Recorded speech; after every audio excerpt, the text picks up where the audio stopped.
All right, everyone. Jim Acosta's, I guess, got a new book out, and he's making the claim that Trump doesn't believe in the fake news moniker, and that at least at first it was basically just a joke, just a jab, and that he actually sort of understands, and that he said something apparently to a staffer or a confidant about, like, oh yeah, Jim gets it, or when he was like complaining about fake news as a moniker, as a label for, you know, not just CNN but similar groups. I'm calling bullshit. I don't think that this is actually true. I think that Trump actually does use the term fake news more than just loosely and in a comedic fashion, because he's dealt with tabloids. He's literally been part of that universe for, what, 30 fucking years. He was part of Stern. He was part of wrestling. He understands the hyperbole, lie by structure, lie by omission. Things of this nature are not new to him. He's like, today's Trump interview in Hustler magazine, Trump in Playboy land, or something like that. Yes, he knows what slime is. He's had to deal with, think about it, he's dealt with the three slimiest groups in the world on a consistent basis. He's dealt with DC and politicians, he's dealt with Hollyweird, and then he's dealt with Wall Street and sort of the banking corporate complex of New York and elsewhere. He's dealt with sleazebags his entire life. He knows how they operate. If he's using this term, it is linguistic propaganda, number one, and quite effective as well. But it represents a reality. It represents the legacy media has been lying to people all along anyway. It's not just left-wing media. No, it goes way beyond that. No, the right-wing media has lied too. They covered for Bush's ass, didn't they? With the Iraq War and all the lies that he told about. My WMDs, they's got nuclear weapons and we've got a strategy to deal with them. We gotta fight some over there so they don't come over here or some shit. And they covered for him even when he was like all zonked out towards the end of his presidency, and half the time either didn't make an appearance or didn't make sense if he did. Some of these groups tried to defend him anyway because he was like head neocon, and they did this for Obama, head neoliberal. It's just a big freak show of pro-war rhetoric and, sort of milquetoast neoliberalism, basically. I like it still when people try to give Fox News a pass. Yeah, right. Yeah, no, their $1 million a year slicked back penthouse pundits, they're totally different than the ones that work at CNN. Yeah, their multinational parent firm is so much more honest than CNN's multinational parent firm.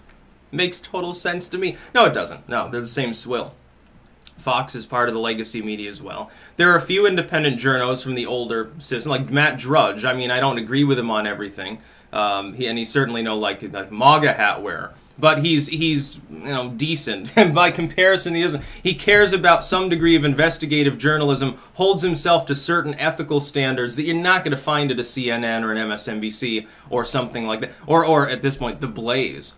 Like fucking Glenn Beck. It was hilarious as hell when they tried to sell out to Shapiro's network, and then I think instead decided to buy up a smaller network and conjoin. Didn't they buy up Rebel News or something like that? I can't fucking remember. These people buy each other out all the time because they're in a shrinking pond, so they got to keep pumping themselves up artificially in order to deal with that fact that they're losing.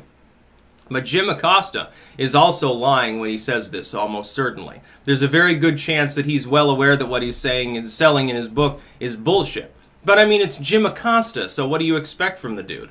It's like listening to Dan Rather or any of these other people blather on endlessly about their personal lives and what they think politicians think of them. And Acosta loves to put himself at the center of things and act really important, like that time that he was basically like robbing the White House microphone there in order to continue speaking when he had already been passed over for a question because he was being belligerent. And then he tried to play the pity me victim card, and that was pretty funny. But he's in denial. The fact is that he's essentially a propagandist, a corporate propagandist. If you work for CNN, look, you're making $1 million or so a year, so you're wealthy. even New York City, where wealth begins at $250,000 a year instead of like it would maybe at $100K in a normal place. Even if you're in New York City and so you have to shell out a lot of tax money and a lot of high cost of living bullshit, you probably don't even own your own car because who wants to? There's nowhere to park it. Even then, you make $1 million, maybe $2 million, $3 million a year. Okay, so you're a 7-figure pundit. You're working for a company that's worth hundreds of millions of dollars, owned by a parent firm worth multiple billions of dollars, that owns media networks all around the world and transverses national loyalty altogether. You've got all of that behind you. are you going to have the same sort of existence and potentially, as an offshoot of that, views as some rural farmer in the middle of Iowa that makes 50 grand, farming, corn or whatever? Are you going to have the same sort of view of things as small town working class Tom, Dick, and Harry's, plumbers or something? No, of course not. It's going to be totally different. Even your own personal bias is going to seep into your reporting and into your journalism and deeply, deeply taint what ends up happening. The problem is, and this is a reversing trend. Here's the problem.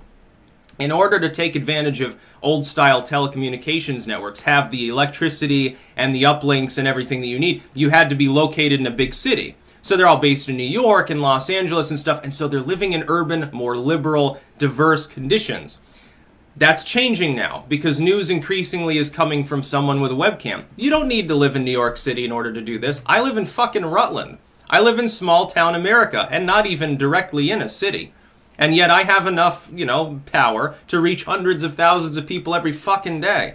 So times are changing, and they need to get with the times. What they should do is dissolve their big-ass networks and make smaller syndicates. It'd be much more efficient. Of course, then the advertisers would have more trouble, because then they wouldn't be able to pressure everyone to squash stories about the next time that Exxon has an oil spill. They won't be able to buy out all the major cable networks or something. So it'll be a really big problem, so they beg these people not to do it. Eventually they lose, because the advertisers will no longer be able to afford the amount of money necessary to throw at these groups in order to stop them. And I have a feeling that Silicon Valley at some point is going to feel the pressure and reverse course on censorship anyway.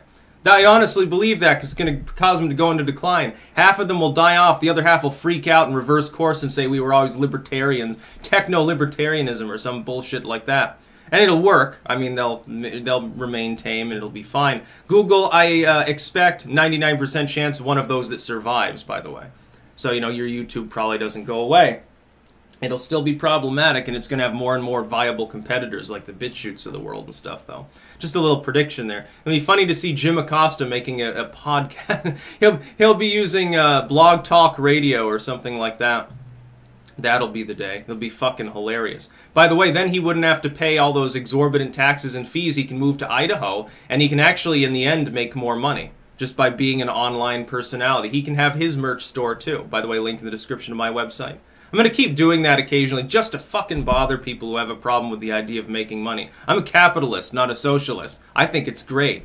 You should get mugs. Coffee's great, too. And exploits the third world sometimes, so, I prefer not to contribute to child labor when possible. My God, they should be paid in coffee. Then they'll work harder. That's about all. Peace out.